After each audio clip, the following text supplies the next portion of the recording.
أعوذ بالله من الشيطان الرجيم. بسم الله الرحمن الرحيم. لا أقسم بيوم القيامة ولا أقسم بالنفس اللوامة. أيحسب الإنسان أن لن نجمع عظامه بلى قادرين على أن نسوي بنانه بل يريد الإنسان ليفجر أمامه يسأل أيان يوم القيامة فإذا برق البصر وخسف القمر وجمع الشمس والقمر يقول الإنسان يومئذ أين المفر كلا لا وزر إلى ربك يومئذ المستقر ينبأ الإنسان يومئذ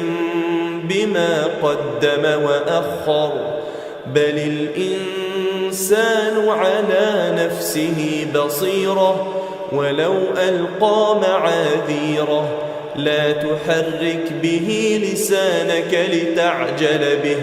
إن علينا جمعه وقرآنه فإذا قرأناه فاتبع قرآنه